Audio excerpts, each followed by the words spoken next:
Good evening, I hope you're well, and I hope you've enjoyed the series of studies we've been doing in the book of Exodus. So far we've seen how God heard the cries of his people and acted in response by sending Moses to Pharaoh. God delivered his people from Egypt and led them across the Red Sea. Now we're moving on to one of the passages in session 4 of our cell group studies, and we're going to read the first 8 verses of Exodus chapter 19. You can follow along on the screen. On the third new moon, after the people of Israel had gone out of the land of Egypt, on that day they came into the wilderness of Sinai. They set out from Rephidim and came into the wilderness of Sinai, and they encamped in the wilderness. There Israel encamped before the mountain, while Moses went up to God. The Lord called to him out of the mountain, saying, "Thus you shall say to the house of Jacob, and tell the people of Israel, you yourselves have seen what I did to the Egyptians, and how I bore you on eagle's wings, and brought you to myself. Now, therefore, if you will indeed obey my voice and keep my covenant, you shall be my treasured possession among all peoples. For all the earth is mine, and you shall be to me a kingdom of priests and a holy nation. These are the words that you shall speak to the people of Israel." So Moses came and called the elders of the people, and set before them all these words that the Lord had commanded him. All the people answered together and said, "All that the Lord has spoken we will do." And Moses reported the words of the people to the Lord. It's been roughly 7 weeks since the people of God left Egypt and crossed the Red Sea. In our studies we have seen how quickly these people turned from praising God in Exodus 15 for his deliverance to then complaining and grumbling in the very next chapter. They complained and grumbled primarily against Moses and Aaron, but Moses and Aaron helped them to see that actually they were grumbling against God. They were complaining about God. In one chapter they went from praising to complaining. They, like us, were prone to wonder. Now in Exodus 19 we're beginning a new section in the book. As Warren Wiersbe writes, the first 18 chapters of Exodus recount how God redeemed his people, and now we see how God claims them as his own, entering into a covenant relationship with them just as he promised. Just as he promised. Do you remember what God promised Moses when he appeared to him in the burning bush? Moses, understandably in some ways, wasn't keen on the task that he had been assigned. And so he asked God, "Who am I that I should go to Pharaoh?" We read God's response in Exodus 3 and 11. "But I will be with you, and this shall be the sign for you that I have sent you. When you have brought the people out of Egypt, you shall serve God on this mountain." God kept his promise by bringing his people out of Egypt. And now God has brought the people, including Moses, back to the very same mountain. Here in Exodus 19, we see the fulfillment of the promise God made in Exodus chapter 3. And that might seem like a fairly minor detail in the grand scheme of what has happened and what will happen in the people of God. But it serves as a reminder of an important reality. God always keeps his promises. God always keeps his promises. As Numbers 23 reminds us, God is not man that he should lie, or a son of man that he should change his mind. Has he said, and will he not do it? Or has he spoken, and will he not fulfill? Has God ever promised something big or small and not kept that promise in its entirety? Never. Not even once.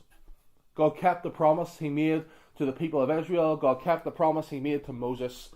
And God will keep every single promise we read in his word.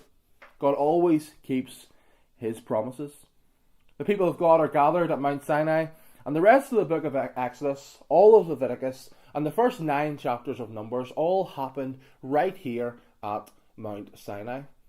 57 chapters in total, all outline what happened when God claimed his people as his own and sets out the terms of this covenant. We're told that Moses went up the mountain to meet with God. You can kind of imagine as he ascended the mountain that he probably looked twice at every bush, at every hedge, at every shrub, wondering how God is going to speak to him this time. We're told that God spoke to Moses out of the mountain. This you shall say to the house of Jacob, and tell the people of Israel, you yourselves have seen what I did to the Egyptians, and how I bore you on eagle's wings, and brought you to myself.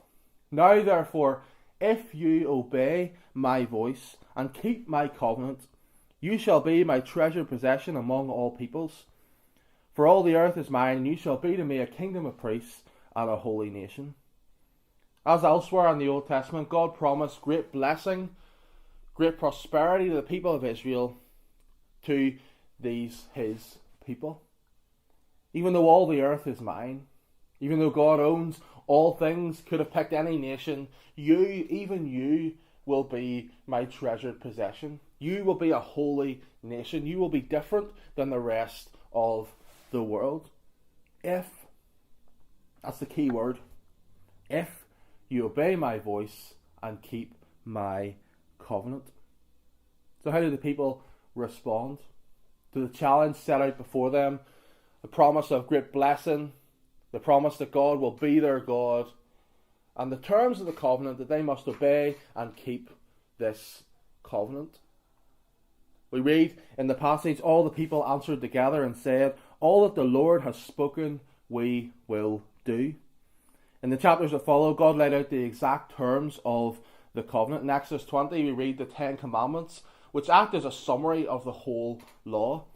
In Exodus 21 to 23 we see specific commands related to things like slavery, property, social justice and religious festivals. And then in Exodus 24 verse 3, the people again, after hearing the terms of the covenant, the people again declared that they would keep the terms of the covenant. All the people answered with one voice and said, all the words that the Lord has spoken we will do. Sounds good, God. We'll do it. We're in. Count on us to keep what you have said. I love how D.L. Moody talks about these verses.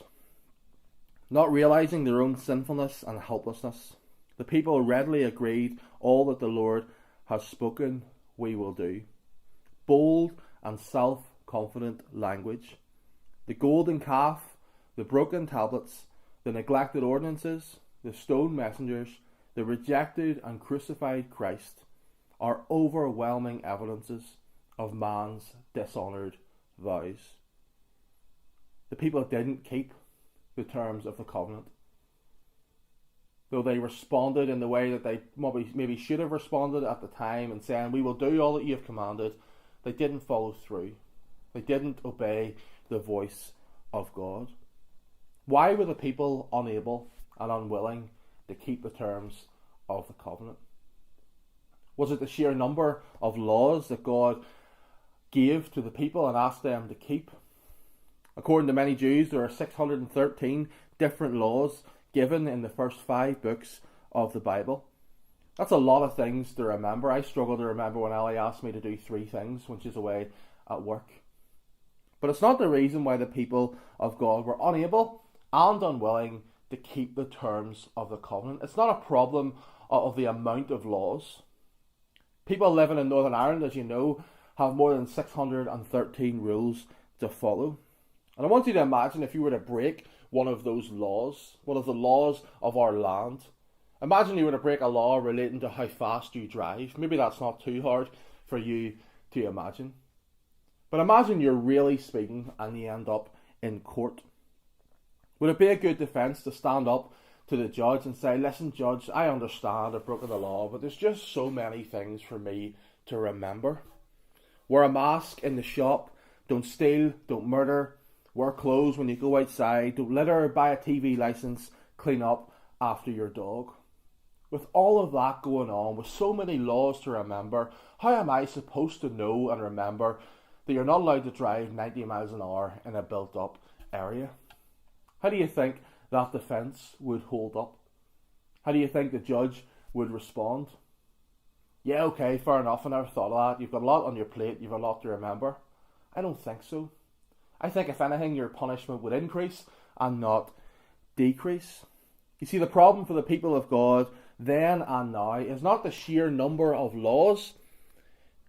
The problem is their heart. The problem is the human heart. The problem is sin. All human beings are predisposed to reject God and the things of God. We are like the bowling ball, where you throw the bowling ball and it doesn't go straight and it rolls to one side. We are like the bowling ball. We are weighted so that we roll a certain way. Instead of rolling straight, we roll to one side. It causes us to sway and veer away from the things of God. In the same way, in every human heart, there is a weight that pulls us away from God and away from the commands of God. As I read during the week, the reason the law can't be obeyed is that human beings have sinful desires that overrule our desire to obey God. And that's on occasions when we want to obey. Often we don't even try. The problem isn't one of not being able to work out how to obey so many laws. The problem is that deep down we don't want to. Here lies the real problem, the human heart. As we read in Jeremiah 17, the heart is deceitful above all things and desperately sick. Who can understand it? God can. God does. God understands the human heart. God made the human heart. The human heart has been polluted by sin, but God still understands how the human heart works. God knew that his people then and now would never be able to keep the terms of the covenant, never be able to keep the law, regardless of what they said, regardless of how confident the people of God stood before Moses and said, all that God has commanded, we will do. Later in Deuteronomy 5, Moses reminded the people of this covenant they made with God. Moses reminded the people of how they committed to keep the covenant, to obey God's voice. And as Moses recounts what happens, he says this, "And the Lord heard your words when you spoke to me, and the Lord said to me, I have heard the words of this people, which they have spoken to you. They are right in all that they have spoken. Oh, that they had such a heart. Oh, that they had such a heart as this. Always to fear the Lord and to keep all my commandments, that it might go well with them and with their descendants forever." God knew that their devotion wouldn't last. God lamented in the passage that the people didn't have the heart for this. They didn't have the heart to follow through on their commitment. Oh, that my people had such a heart. Oh, that they actually could keep the law. Oh, that they actually wouldn't follow other things. God knew that they would be led astray. And not even 40 days after the events of Exodus 19, when the people confidently committed themselves to God, not 40 days later, they were dancing around a golden calf that they had made to replace God. As with them, so too with us. As one commentator writes, our hearts are every bit as inclined to seek the fulfillment of other desires besides the desire to please God. That's why there never was a sinless human being until Jesus came. That's why Jesus obeyed the law for us. That's why Jesus, by his Spirit, gives us new hearts that want to obey him, and which gradually learn that the way of obedience to God is the way of true joy. You see, the law of God has the power to diagnose the problem, but it can't fix it. The law of God has a way of showing us our sin, but it offers no solution. And this is why Jesus came. When Jesus came, he kept the entire law. God didn't lower the bar or lessen his expectations. Jesus kept it in its entirety. The standard remained perfection. Jesus met that standard and died as a sacrifice for our sin. The punishment that we deserve was placed on him, and the righteousness of Christ is credited to us. You probably heard me say this multiple times, but it's brilliant, so I'm going to say it again. The lawmaker became the lawkeeper to rescue and redeem the lawbreakers. And now when we trust in Christ, we receive a new heart, and the Spirit of God dwells within us. He empowers us to live the Christian life, to see the commands of God as sweeter than honey, and to recognise that real joy is found in submitting to our Maker. Interestingly, John Piper has suggested that in the New Testament there are as many as 1,800 individual commands. That's nearly 3 times the amount of commands and laws given in Genesis to Deuteronomy. What makes the difference? While we now called as a people of God to submit to the commands of the New Testament in the same way we were called in the Old Testament, but now the Bible tells us that we can do it. We can follow the commands we read in the epistles and in the Gospels and throughout the New Testament. We can obey. We can keep those commands. Why is it possible for us now? A new heart and the Spirit of God at work within us. In theory, it was possible for the people of God in the Old Testament to keep the commands. Of course it was. But they had a heart corrupted by sin.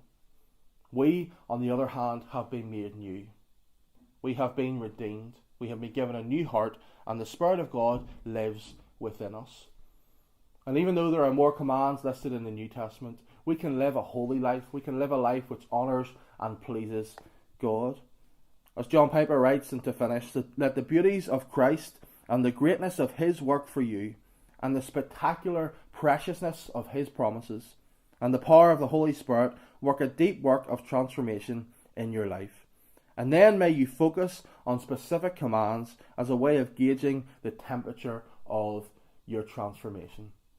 Let the incredible work of Christ, the spectacular preciousness of his promises to you, motivate you, empower you, spur you on to greater devotion, greater holiness, and greater love for your God. Thanks so much for watching.